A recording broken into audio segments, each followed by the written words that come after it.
Hello and welcome to Homegrown Hangout. It is a very special occasion because today with me we have the YouTuber Capital Gains, and we're going to have a talk.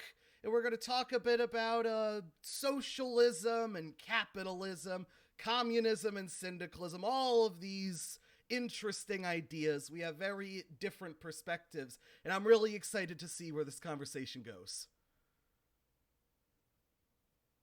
Hello, everybody. Thanks for having me, Homegrown. I really appreciate you taking the time to have a discussion with me. And I'm looking forward to it, too. I bet we got a lot of stuff to talk about. I'm really interested to hear more about syndicalism and share with your audience a little bit about where I'm coming from the ANCAP perspective. And we'll see, where we disagree and where we find common ground and all that cool stuff. Oh, awesome. All right. Before we go a little bit further, I hadn't really. I've watched some of your videos. I hadn't paid too much attention to the tank that is behind you, but right now that is all that I can think about. So, what animal is that? Is that a turtle or a tortoise in there? That's a turtle. That's a turtle, and you're not the first one that said, "Hey, man, that tank is distracting me." So I apologize for the tank, everybody. Like I'm in a little, the office room here, and trying to figure out where to move all the furniture to make everything fit properly. Right, was like a chore in itself when we moved in here. And then I realized, oh man, that tank's right behind my, camera, and now this turtle's like floating right there and swimming around. But I I haven't yet found a more optimal like furniture arrangement, but I'm trying to figure something out. Well, I definitely like it's a good background. It's definitely interesting. Maybe a Yeah, little too interesting, but it's definitely something that catches your eye and you're like, "Huh, an yeah. animal tank." It's my little animal, like how every Disney movie, the hero has like a sidekick animal. I guess like the turtle's mine, but All right, let yeah. me introduce you to mine real quick. Cookie, off. Come here, baby. This is my baby. This Oh, is Cookie. hi, Cookie. How adorable. She just got a haircut and she is so confused. Did you kissies? Who's good boy? That is All so right, cute. go back and lie down. Go back and Awesome. nap. All right, so to get us started, I think it's we should start with definitions. I think that's a Yeah. good place to start. So Hmm. personally, I want to start out with my definitions of socialism and capitalism and how they differ. So, to me, I Okay. define socialism as worker control over the means of production. And that conflicts with my definition of capitalism, which is private control over the means of production. Well, right off the bat, I would slightly disagree with your definitions. All right. Here's what I would say.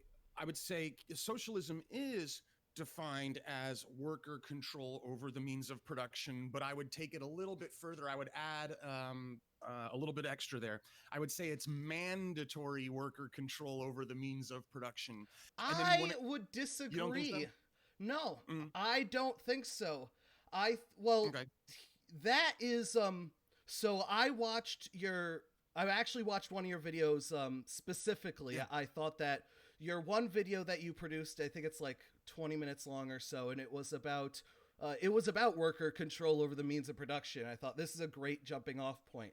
And in Yeah. that video there was a number of things that I kind of had a little bit of contention with. And one of those Sure. is your reliance on the mandatory aspect. And I am an Yeah. anarchist.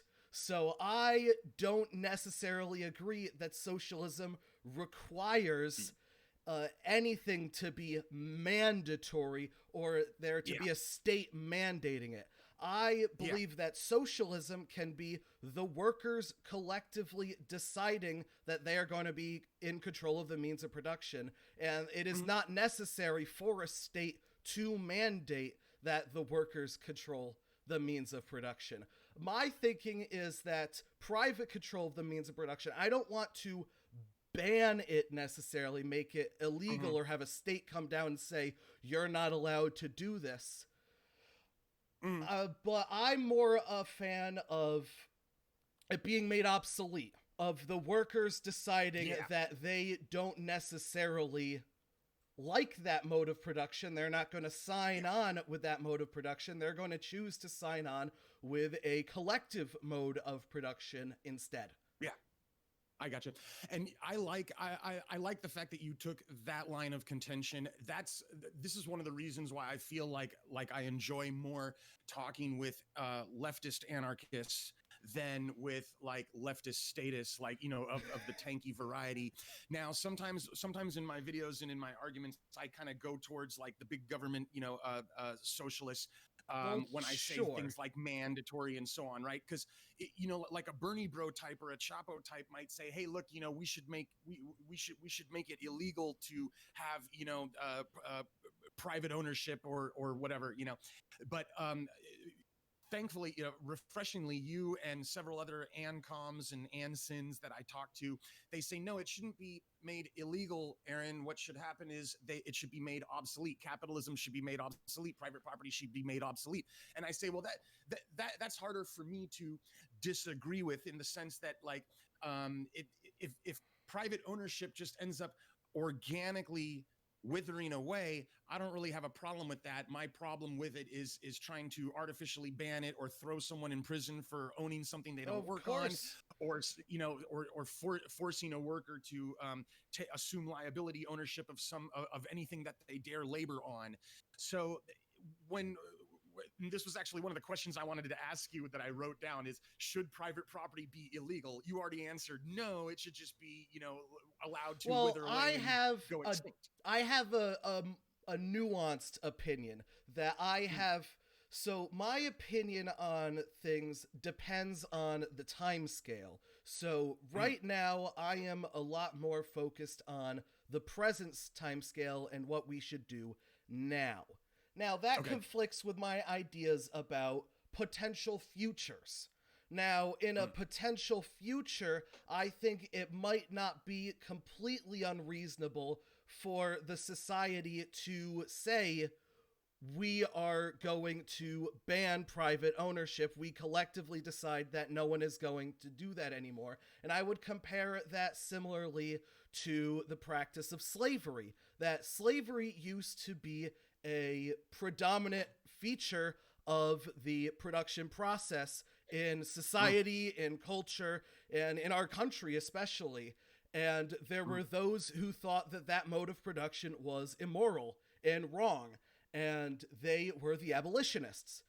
yeah. And eventually, we kind of collectively decided that the abolitionists were right, and that the Civil War was justified, and that slavery is morally abhorrent, and that no reasonable Mm, society should have it. sure. Sure. That sounds fair too. And I'm actually glad, you know, despite saying, hey, I'm an anarcho capitalist, I would absolutely and always support rules that prohibit and, you know, preempt the possibility of slavery. You know what I mean? I feel like if you want to enslave someone, you should go to jail, or you should be thrown into a forced labor camp. You know what I mean? Well, the thing there Or is some sort that, of punishment should happen, well, the you know? question there is, who are you to take away the slave owner's property? That it feels like there's a very similar Mm, argument to those who own private property now. Others say that it's immoral, mm, and the private property owner says, no, it's not immoral, it's my property. How dare you take my property away? And it feels like there's a very similar yeah. argument that the slave owner would have over, how dare you take away my slaves away? They're my property. I have the right to own them. Sure. Well, the ANCAP position is really big on autonomy. I believe I was watching some videos of yours where you mention autonomy in some capacity. When it comes to the whole ANCAP thing, It's about self-ownership. It's about autonomy. It's about consent. Slavery would violate that kind of thing. You can't have a human being as your property. It's one thing to pay someone for a given defined time of their labor effort. It's another thing to say, oh, this person is my property. You're violating their right to self-determination, their right to free association, and it's okay in those situations. The ANCAP perspective is that you do have a moral justification to step in and emancipate that slave, just as you would have the right to step in and stop a murder or a burglary or something like Right. that. Well, this is, Although yeah. I get what you're saying, and it's true that Come on. the Okay, optics look bad, the wording looks bad, but the modern ANCAP is going to say, no, you can't just take a human being and turn them in. You cannot remove their rights from them as a causal being. Well, I feel like that's a bit more of a more modern argument because we collectively agree that all human beings have value. And not very long ago, we did not agree, and that is when slavery was ran rampant and was considered acceptable. That the people did not agree with who was considered to be worthy of rights. Today, we consider all humans as being worthy of rights, but it was very much common understanding that most people were not worthy of rights at one time. Or that it was the king or the monarch or whoever had the power had the most rights, and the peasants had very few rights, had almost no amount of autonomy or ability to control themselves. Yeah, it's funny how it seems that we've come so far in just a few hundred years. I mean, everything you described was in not too long ago. We're talking like, 17, 1800s. Only in the 1900s did we start to, collectively move away from the slavery kind of thing, from the colonization thing. We're still moving away from colonization right now, on a global scale. We're making progress. Still got a ways to go. Well, we're doing I think we're still doing a lot of colonization. We just have prettier words for it. Like China is colonizing so much of Africa right now under the stance of what is it? Infrastructure investments. Infrastructure investment. When in reality, China now controls a large amount of Africa, which it's a form of neo-colonialism that I'm not super in favor of. So that's interesting. Actually, just last week I was talking with a Marxist, more of like a pro-China Maoist Marxist. I saw a snippet of that. Yeah, we touched upon the Chinese investment into Africa, and he didn't look at it quite as critically as you are looking at it right now. I'm interested in your take on China's infrastructure investment into Africa. Do you feel like what China's doing in Africa is a net negative right now, or a net positive? My thinking is that China cares about China, and they think that investing in Africa, they're going to be able to siphon off some of that value that's created by the improved infrastructure in China. And I think China ultimately cares about their own interest, which is, if I didn't see your whole debate, but you were of the stance that China is capitalist. Is that, am I wrong in that? Yeah, well, it's like I give that answer that a lot of people give where you say it's complicated. There's elements of both in China. My main position was that the capitalist entities in China are the best entities in China. That's what, best in terms of creating the most prosperity for the greatest number of people, both domestically in the country and internationally through trade. Of course, China has a lot of communist entities, a lot of state-owned enterprises, and the political system is controlled by a communist party. But those are not the things that are prospering and spreading around the most. When I go to Alibaba.com, I have options to buy Chinese products from Chinese privately owned companies. I can't even find any products that are made by worker-owned companies on Alibaba. And I'm not against worker co-ops or things like that. I just say, certain types of organizational structures are going to prosper more than others. Personally, in terms of Africa, I feel that the Chinese investment in Africa is a net positive. Although, admittedly, I haven't read that deep into it beyond a few headlines in mainstream articles. So I'm open to being shown otherwise. But I like the idea of international trade and international entanglements in terms of sharing of resources and stuff. I feel like and from what I've read, it seems that mostly Chinese private companies under guidance of the state are coordinating their investment into Africa. And you're seeing more things like running water and electricity and cell phone networks and more farmland being cultivated, right? Or have you heard otherwise? I mean, I'm open to hearing. Well, I'm gonna be real. I don't have too much love for China, and the reason is that I'm an anarchist. I consider myself fully part of the anarchist camp. I'm gonna be honest. I'm bouncing around a little bit. I've been learning a whole lot about mutualism lately, which is very similar to syndicalism, but I feel as though mutualism combines almost the best of both worlds of the ANCAP and the ANCOM. But so back to China. My thing about China is that China was the Chinese Revolution was led by Mao, and Mao has an ideology that was created in his wake of his thought, which is Marxism, Leninism, Maoism. So it's a lot of words. The thing about communism is that it's not all one thing. It's a lot of very desperate groups that disagree with each other on so many things. And I feel as though a lot of times you will just say communist in referring to state control over the means of production. And I understand why you do that, but I personally would use the term Leninism to describe that type of practice, because I think that communism, there is anarchist communism. So there are, as an anarchist, when I hear you say communism is state control, part of me goes, not quite. Like I have a little bit of a disagreement there.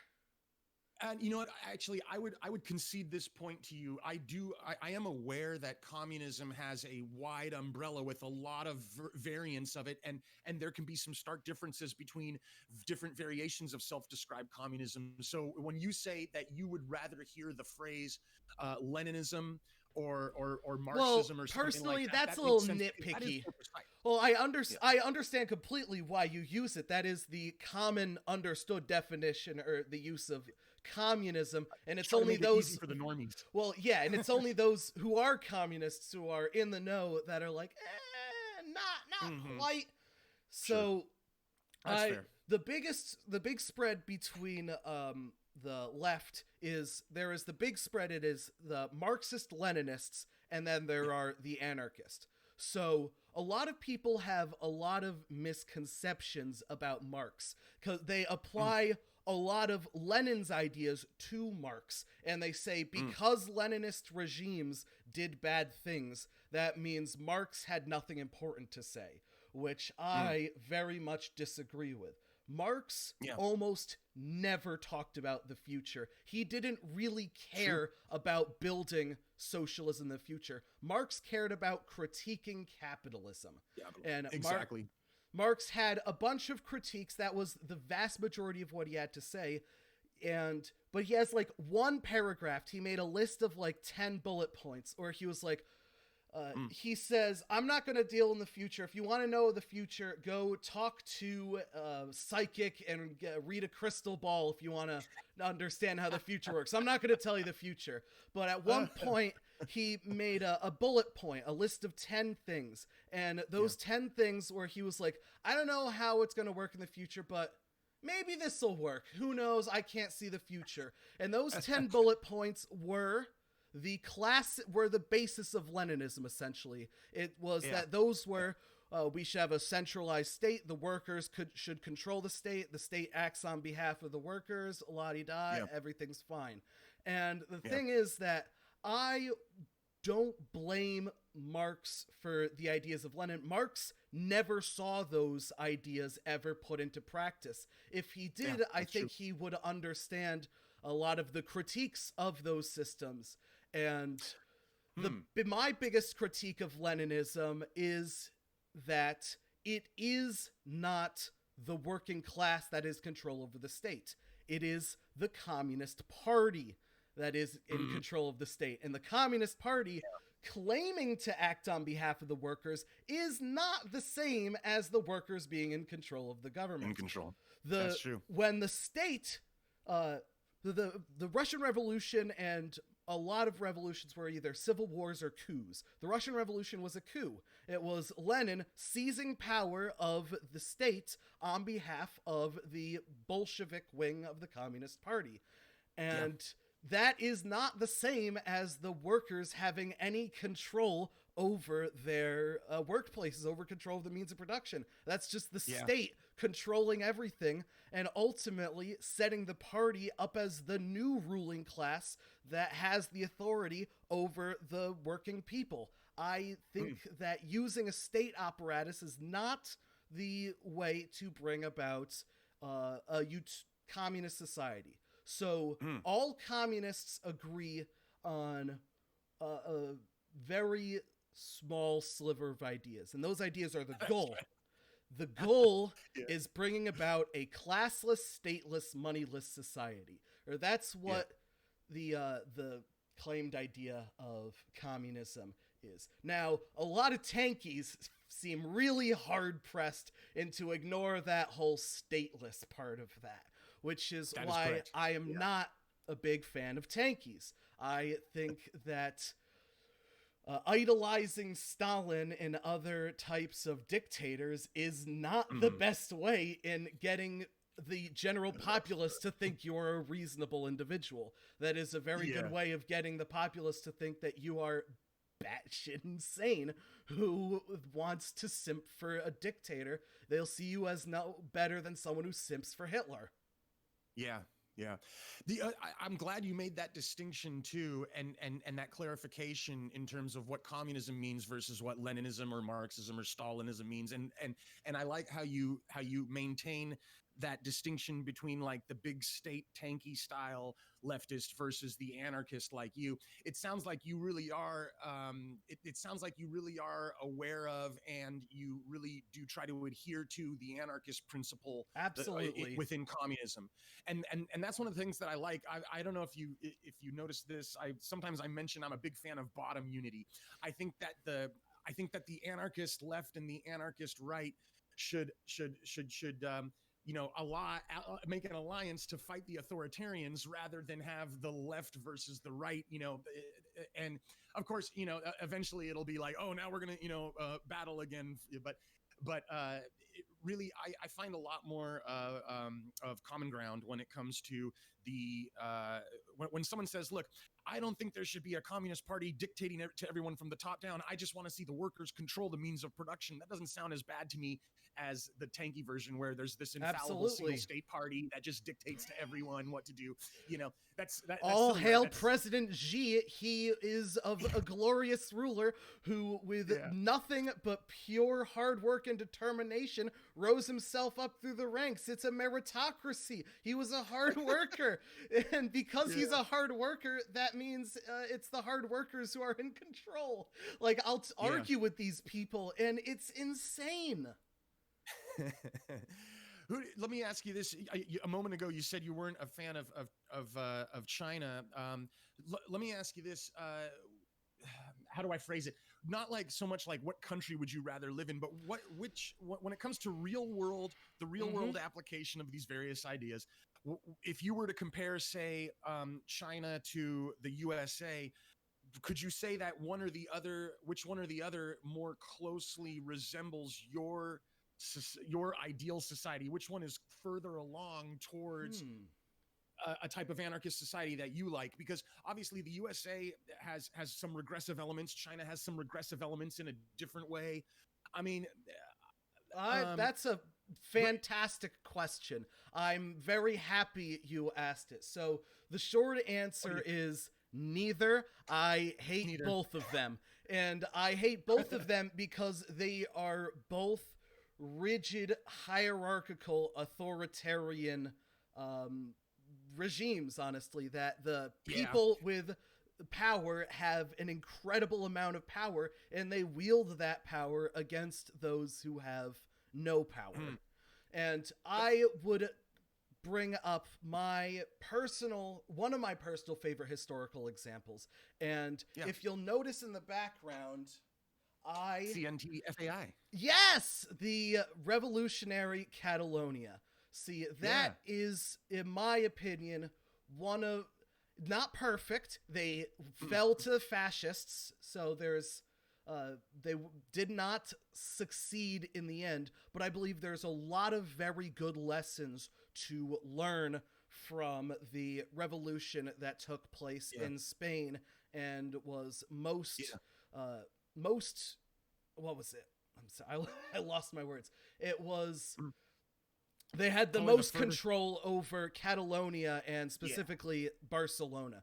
So what happened in Catalonia, just a quick background, is that the CNT, the Confederación Nacional de Trabajo, the National Confederation of Labor, was the labor union, and they organized a general strike. So what happened is that all of the members of the union decided that they had a number of things. Either they would not go in, or they would go in, work, and lock out the bosses. So the workers continued to work, they continued to be productive, they continued to create value with their labor, and the bosses had absolutely no control. There was a 3-day general strike, and after 3 days, the majority of the business owners and the elites of the area fled.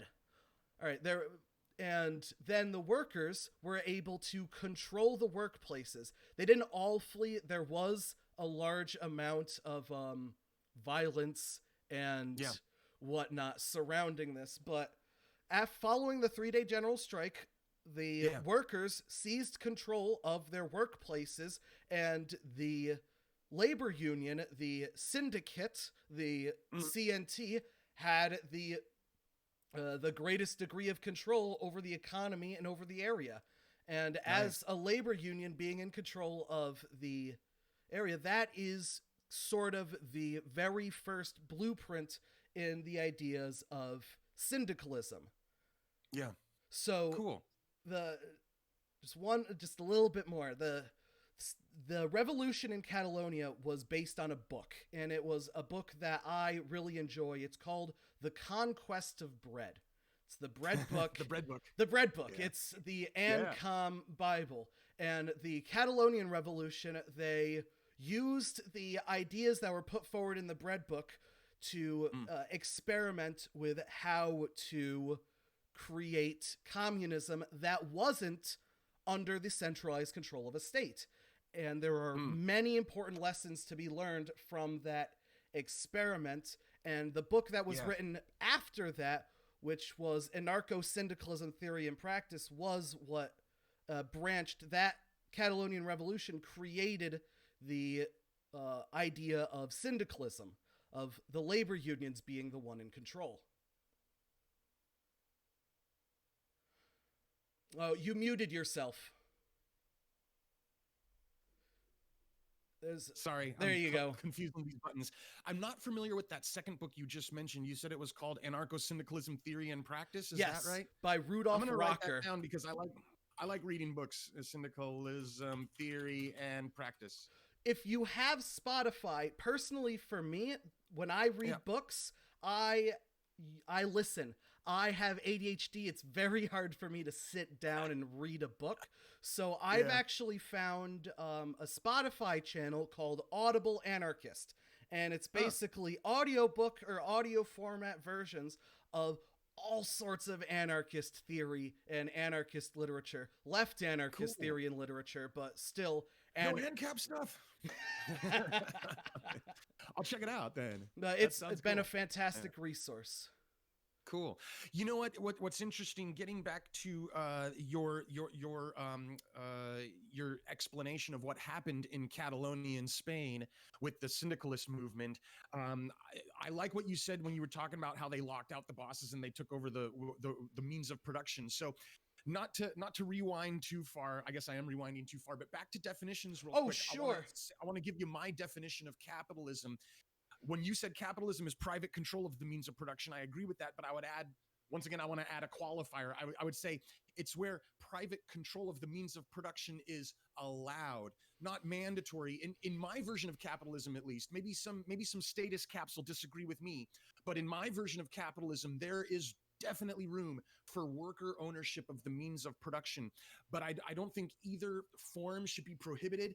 I like the idea of workers emancipating themselves from bosses that don't legitimately own the means of production in a given instance. I just feel like it is conceivable that private ownership can legitimately happen with the consent of all involved parties. But you know what? Taking over abandoned property, kicking out a boss who isn't contributing and doesn't exercise the proper ownership of a piece of property. It's one thing to just walk around with a scepter in your hand and claim that you own crap. It's a different thing to actually be involved in the responsibilities that pertain to the ownership. Absolutely. You know what I mean? So, but I don't feel like all absentee ownership should just be out and out like prohibited. If it ends up becoming obsolete over time, that's cool. That's what happened. Stuff becomes obsolete all the time. So there's a lot of nuance in my position as well, and you see how I feel like there is some room for coexistence, for cooperation between these different ideologies. All right. I have a slight disagreement, but I liked mostly what you had to say. So Okay. my disagreement is that I don't think it's capitalism when the workers are in control over the means of production. If the workers are in control, I do not believe that it is capitalism. There is no longer a capitalist who is able to siphon off the value generated by the labor of their employees. That is what I consider to be the hallmark of capitalism. And in a system of worker cooperatives or worker control over the means of production, I no longer consider that to be capitalist. Okay.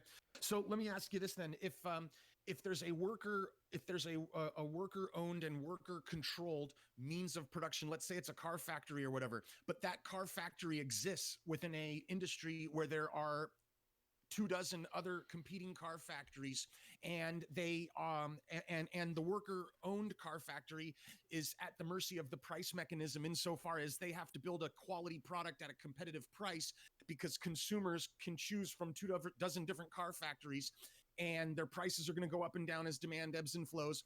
Do you still consider that worker co-op that's operating in this macro marketplace to be an example of socialism? I do. I consider it to be socialism that is trapped within a system of capitalism. That all of those private entities which cater to their capitalist overlords are, in fact, capitalist, but the socialist enterprises in dealing with them does not become a capitalist. They're still a socialist, just because they have to deal with the capitalist doesn't make them a capitalist.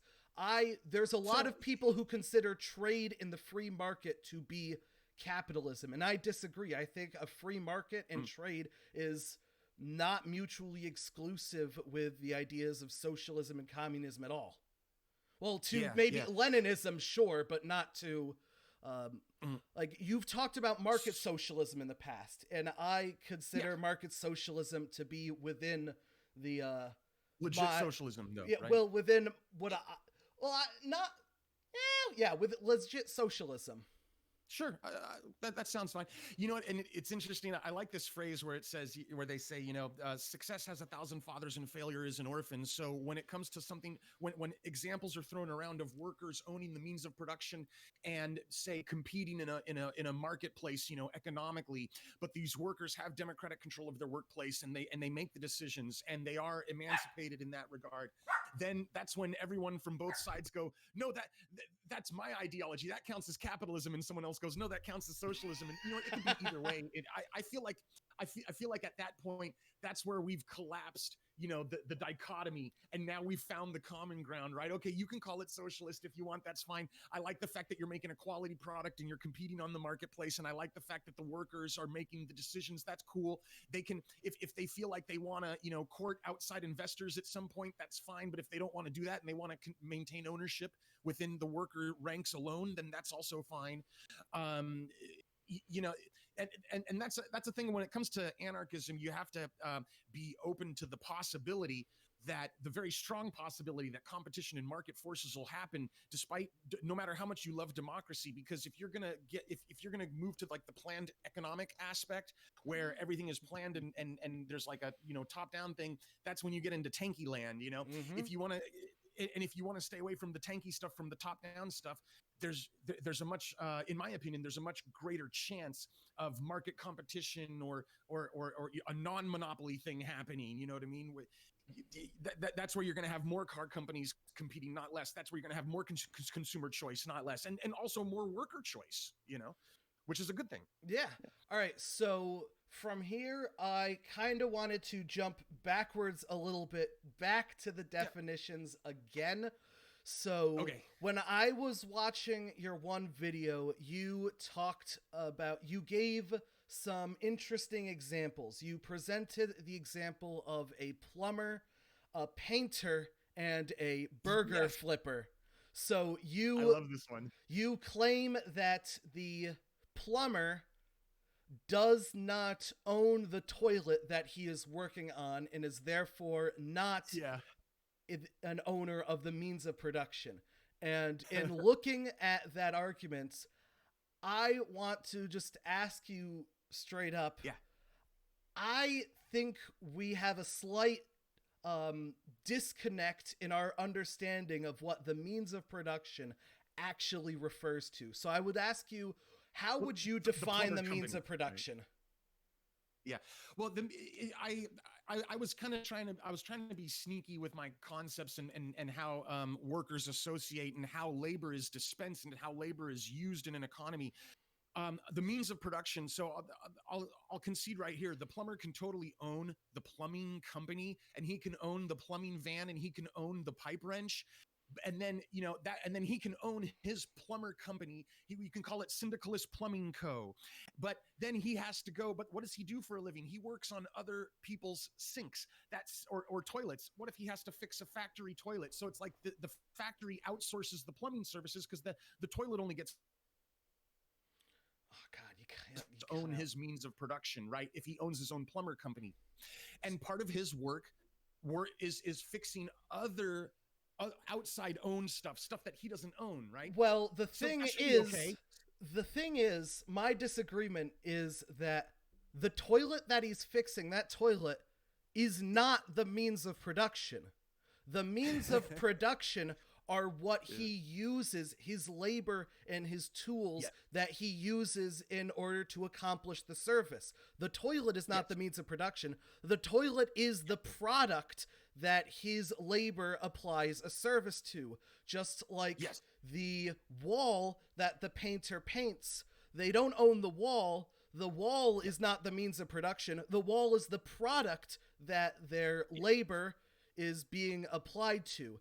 That for the painter, the means of production is the paint, the brushes, the actual implements that are used in order to complete the service. Now, you compare it to the burger flipper, and you compare the burger flipper stove to the plumber's toilet. And those are functionally non-comparable, because the toilet is not the tool. It is not the means of production. The stove is the means of production. The stove is the tool that the burger flipper uses. A more apt comparison would be to compare the plumber's toilet to the burger itself. The burger flipper does not eat every burger he makes. He does not own every burger. The burger is purchased by someone else. Someone else buys the product, or the product is owned by someone else. You're able to apply your services to a product you don't own because the product you're applying your services to is not the means of production. So that is my disagreement with the argument you presented there. Sure. And you know what? Yeah, that's a pretty good dissection of my argument. And one of the reasons that I make that argument is to show how lines can get blurred, and you have to get, like, the devil's in the details. Like, just right now, for you to refute me, you had to get into a significant amount of detail about which components in this whole interaction count as means of production, which ones are end use consumer goods, and where does the means of production start and where do they end at some point. Now you managed to delineate and make that distinction, but you really had to dive deep into it. So imagine, if you will, if you want to have now, obviously, you already clarified before that you don't want to make this illegal, but when it comes to those that do want to make it illegal to work on means of production that you don't own, you're going to have to slice really precisely into these kind of things. You're going to have some kind of ministry that says, okay, plumbers are allowed. We're going to give permits for plumbers to work on other people's toilets, but we're going to make it illegal for burger flippers to work on stoves that they don't own. And you're going to have all these categories and paperwork and all this crap. And there's going to be this big government that inspects every business, you know what I mean, to make these things, to enforce these kind of prohibitions and mandates. And because the laws are going to get so detailed, you know, we already see a lot of that happen in American law. I'm not as familiar as with Chinese law, but I can imagine it exists there. There's a lot of laws in America that have to do with these kind of details, where they talk about things like the patty and the stove and the toilet, and there's so many different regulations and things, you know. So so when it comes to an anarchist society, when it comes to an anarchist society, those kind of things won't be enforceable, really. Like, it would be up to the worker to enforce it. That the workers, the burger flippers themselves, will say, "Hey, I've created enough burgers with this stove to pay for 10 stoves, and you've taken that money from what I have created. I think you've been fairly compensated in the 10 years that I've been flipping burgers. The stove's mine now. I have contributed to it far more than you have, so I think that my claim of ownership is greater than yours." Cool. Now, I would like to take that the dissection and instead of and apply capitalism to it. So I described the arrangement of the plumber owning their own tools, owning their everything that's needed in order to perform the service of plumbing. If the plumber owns all of that, I would consider that to be not incompatible with socialism in the slightest. Now, where that becomes capitalist, applying capitalism to that would be a system where the plumber cannot afford their own tools. They don't own tools. They do not have the necessary capital to invest in those tools. So what do? They find a plumbing corporation. The corporation has a capitalist owner. The owner owns the plumbing tools that the plumber uses. And then over the course of that plumber's career, the plumber uses those tools to perform the service, and they create value that far, far exceeds the value of the tools that they're using.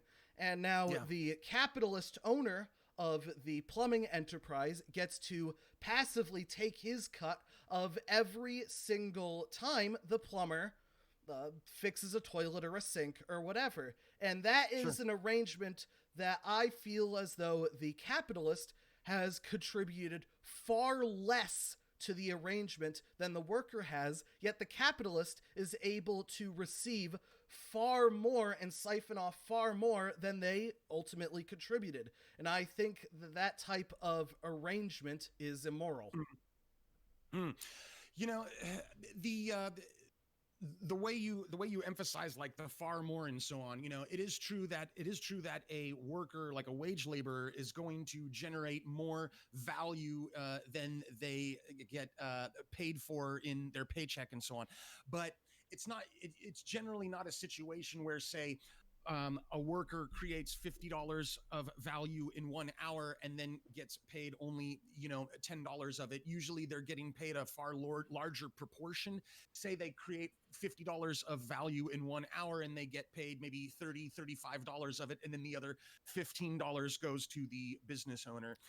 Although, but then even then, I don't feel like that kind of situation is immoral, because you've got a capitalist that uh, expended their labor to eventually acquire these tools and acquire a plumbing van and acquire a plumbing warehouse where the spare parts are, and then he offers people that don't have any of those tools or facilities. He offers to let them, work with him, and then he takes a cut, and then he gives them a cut, and they get to use his tools. It's a mutually beneficial arrangement. Um, but Well, but also, well, yeah, the slave owner feeds his slaves, provides them room and board. It's a mutually beneficial arrangement. The slave gets to be fed, the slave gets to be housed. Shouldn't the slave be grateful for the opportunity their slave master gives them? ouch, zing. So, yeah, that's a pretty tough one, because first of all, the slave is someone who's not going to have their consent considered in that arrangement. They're forcibly. I would contend that the slave is forcibly kidnapped, and I would say that the worker at the plumbing firm was not forcibly kidnapped. He was solicited, and he chose to say, respond to an ad in Craigslist and so on. Although I have had socialists tell me that, oh, well, the worker has no choice. He has to work for the plumbing Well, company or star. my issue there is that choice is being used to excuse a mode of production. That I fundamentally don't see too much of a difference in the functionality between a slave has to submit to the whim of their master, or they don't have a choice but to submit to the whim of the master. The wage slave differentiates only in that they have the choice to choose which master they serve. And I disagree with the idea of being allowed to choose which master you get to serve being different. Does it? Just because you can choose which master you serve doesn't mean you're free from a master. You still have to serve a master. And I, as an anarchist, don't like serving masters. I don't like masters. I gotcha. So let me see if I can come up with a better argument here. The plumbing worker has more than just the choice of which master to serve. The plumber can also become his own master and acquire his own tools. Now, I know we already agreed that this worker is broke and has no money. He can't afford plumbing tools. Well, the cool thing about capitalism is that you can acquire capital without laboring for it necessarily. You can get loans, you can get credit, you can get investors, and you can build a startup. I mean, right now, like there's a lot of rich people. I think the majority of rich people in America, not all of them, most of the rich people in America alive today were self-made, in the sense that they didn't inherit all their wealth. They had to do a combination of labor and soliciting investors, soliciting bank loans and things like that. When I was able to buy a car on a bank loan that I couldn't afford to pay for upfront. And, now am I serving a bank master because I'm paying interest on this car? And overall, in the long run, the I car's would gonna argue cost me yes. more. Yeah, but then again, now I have a car, and I didn't have a car before, and I wouldn't have been able to afford one. And the thing is that in a not really in an anarcho-syndicalist. So my criticism back at the leftist probably won't really apply too much to anarcho-syndicalism, but in a more planned economy, you wouldn't have the option of starting up your own plumbing firm, because there would be a plumbing monopoly and so on. But I think that, correct me if I'm wrong, I think in an anarcho-syndicalist society there is room for firms, at least worker-owned firms, to compete, and maybe Oh, absolutely. Yeah, that Acme Plumbing. Maybe some workers don't like Acme Plumbing, and then they go decide to start up, Zeta Plumbing, or they and now side there's the two plumbing plumbing firms. cooperative and they own lots Yeah, of plumbing tools in common. And yeah, that if you're a plumber, we have plenty of plumbing tools. Pick up the yeah. tools, use them to do your job, put them back. Communal ownership of the means of production. Cool. Yeah. So in that case, you've got, say, multiple competing plumbing firms, and they're all democratically run, at least democratically run internally within the Yes. company, right? So you've got one democracy operating Acme Plumbing, and then you have a distinct separate democracy Mm-hmm. across the road operating Zeta Plumbing. Now, a worker in that situation, if I'm a newly graduated worker and I'm trying to choose which plumbing company to work for, I can work for this Democratic one over here or the Democratic one over there. Am I not also in a situation where I'm just choosing between two masters? Only these masters are Democratic collectives. Well, the Um, difference being is that they have a say in who their master is, that they choose which collective, and once they're a part of a collective, they get to vote on who their manager is. They have a say in who their master is. They're not submitting to a master that was chosen by an even higher authority figure and appointed to that mm, position. mm, They have a say that if they don't like their manager, they'll vote for someone different next time. mm. Not bad. Okay, so I like that idea, but let me see if I can take it a bit further and try and score a point for capitalism here. Uh, to me, when I think about a worker having the greatest possible choice, the highest chance to have them in an emancipated kind of labor arrangement, would be for when the worker looks at these different plumbing companies and they have a choice between multiple democratically worker owned plumbing companies. They also have a choice to work at a privately owned plumbing company, and they also have the choice of soliciting outside investors and starting their own plumbing company. So they've got these. So I just named three different ways that they could go about attempting Mm-hmm. to work, and I would call that kind of situation, in my mind, it would be a capitalist framework, because I do see worker-owned cooperatives in a competitive market as being compatible with capitalism. And if they exist side by side with maybe privately owned firms, although I don't say that privately owned firms have to exist in a capitalist system. If they go obsolete, that's cool, but they should be morally allowed. They should be permitted to exist. And then, your own startup. What if this guy gets a bank loan and decides to make his own startup? And at first he's just a single plumber, all operating all by himself. But then soon he grows and he finds himself in a position where he needs additional laborers. And then at that point he's going to be faced with this prospect of either privately owning his company and having wage laborers, or if he wants to bring on fellow worker owners and operate his firm democratically. That should be, I think, his choice, and he should try his best to convince people to cooperate with him. And I would call that capitalism. But if you want to say that framework that I just described socialism, then I would say that might be cool. So, all right, my thought is that my stance on investors is that I understand that they are incredibly useful in the startup process of an enterprise. My biggest Yeah. issue with investors is the aspect of forever. That if Mm, an investor invests in an enterprise, they own that chunk forever as long as they yeah. decide to hold on to it. And my Mm, issue with that is that after a certain amount of time, they made a contribution to the enterprise, and I acknowledge that contribution. But yeah. eventually, they will be receiving more and many more and much more than they contributed. I would prefer if Yeah. investments had a limit, a maximum, that if you invest this much, after you make this let's say 3 times that much, after your investments work that much, you Then good. You good. You made your investment and you made off. You profited, and now the workers are in control of those means of production instead of the private yeah. investor. And I would, if not outright banning the practice of investment, I would like to see a investment within reason, within a maximum, within a Mm-hmm. time frame. I would prefer to see traditional, I owned this forever, investment to be Yeah. gradually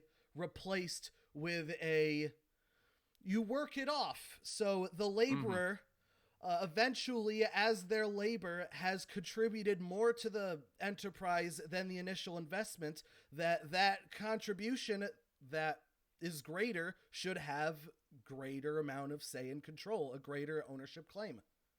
Yeah, that sounds very reasonable. I don't have any bone to pick with anything of what you just said, and I would like to add that what you described sounds a lot like a business loan, like a capital loan or something like that, where there's a defined interest rate, a defined payment term, and an expected completion of it. Right now, I got a business loan last year from PayPal, and we paid it back within about 9 months. The interest and fees were very reasonable in my mind. They were marginal. I was satisfied with the payment terms and the agreement. I paid it back quickly. Everyone was happy. I benefited from the capital injection, and PayPal benefited by collecting interest on the money that they were kind enough to loan to me, to trust me with, and that was totally cool. So, well, the thing there is that you did have the means in order to pay that loan back on time. I had to do a lot of sales. So with loans like that, I don't have as much of an issue with something like student loans or credit card loans.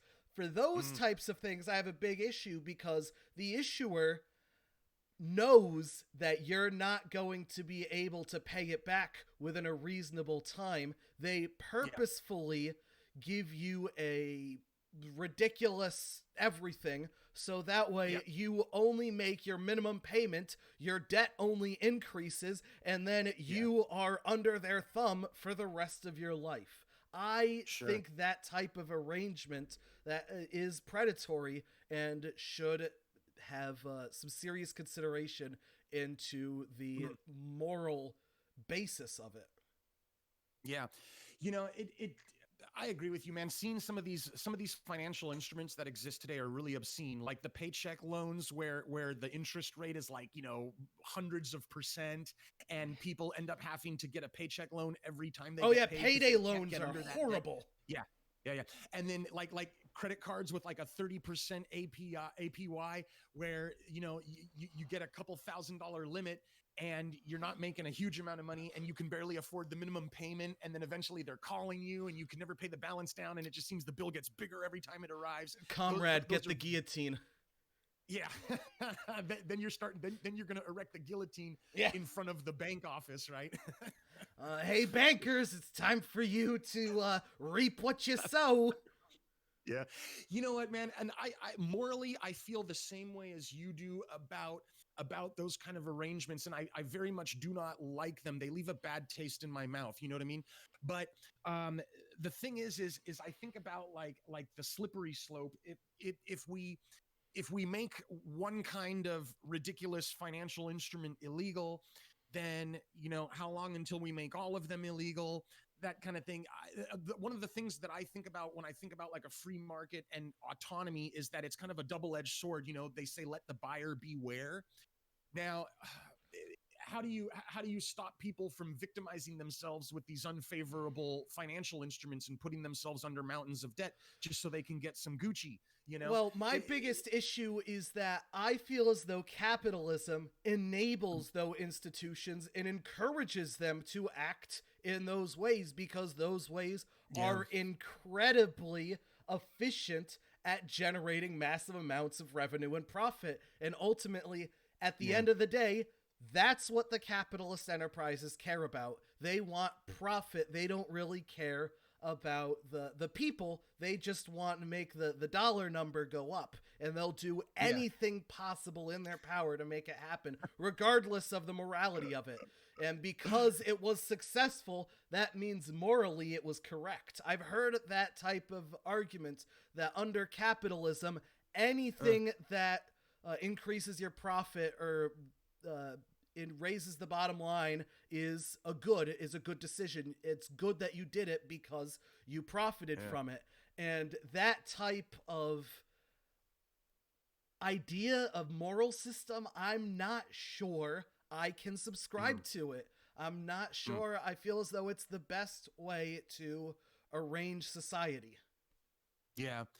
It's hard to disagree with you on that point as well, man. I mean, and you said it really well. And I'll tell you this, what it reminds me of is like the might equals right thing, which I'm opposed to as well. It's like just because you made a financial profit off of this arrangement doesn't mean that this arrangement was morally acceptable, right? And and I agree with that. It's true, you know. Well, But I feel like it's an extension of an argument from a couple hundred years ago, the right of conquest. You had the bigger army and you conquered the area, so it is your rightful property. I feel as though in modern times, capital does what an army used to. That if your firm has enough capital, you can conquer another firm. You can buy it outright and it's yours. And you had the capital to do so. And that you have the right of conquest because you have the means to do so. And That's interesting. It's an interesting perspective, you know, and it's funny. I've seen that kind of hostile takeover stuff before. I've seen where a bigger entity with a lot of money just tries to throw enough money at something else so that it can gain control. Yeah. But on the other hand, it's funny because on the other hand, I know people that have owned small businesses, and they want their goal for that small business was to make it attractive enough so that they could sell out, attract a buyer. Yeah. And then they just want to build a small business, get it healthy enough so that they can sell it and cash out and then go live on a tropical island. Yeah. So it's kind of funny because sometimes that can be bad and sometimes it can be good, I guess. Well, in that sense, it's a king who is, or a lord who is really lazy and is like, please come conquer me to do my work for me so I don't have to do any work anymore. Yeah. Conquer me so I can retire. Conquer me, daddy. Please let me retire. Oh, man, that's funny. Man. You know what?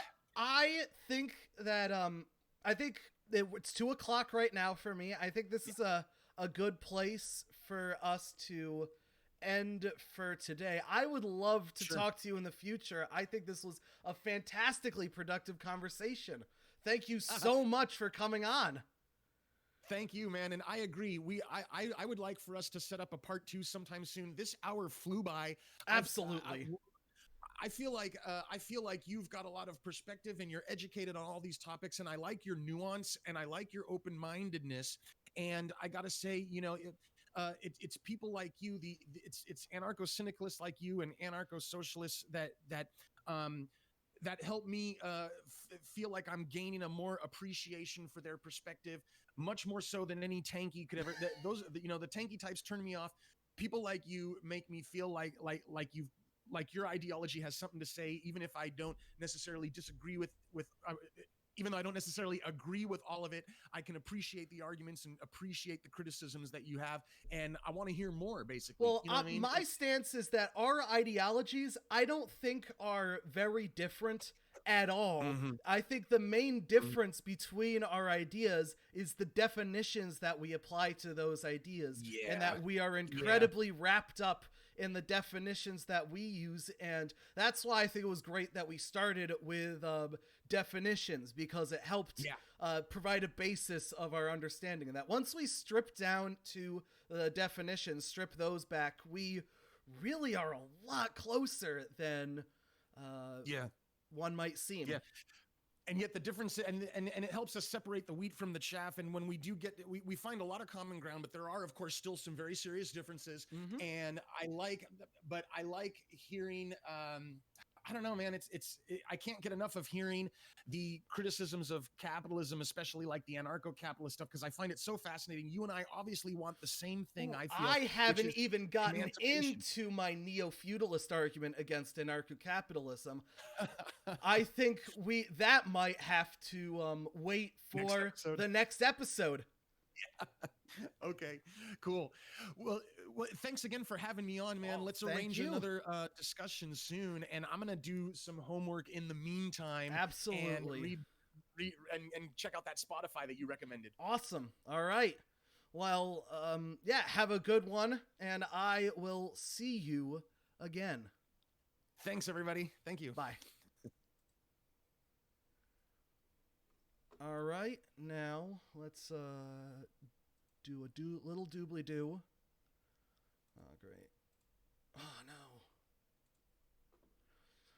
All right, my picture is off because I. Wait 1 sec.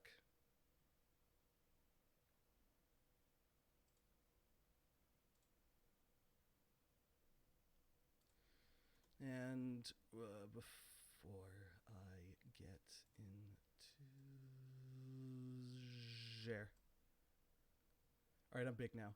All right, thank you so much for watching. This was probably the most productive conversation that I've had in a long time. So thank you so much for taking the time to listen to me talk to Capital Gains. Have a fantastic time, and I will catch you later. I love you. Bye.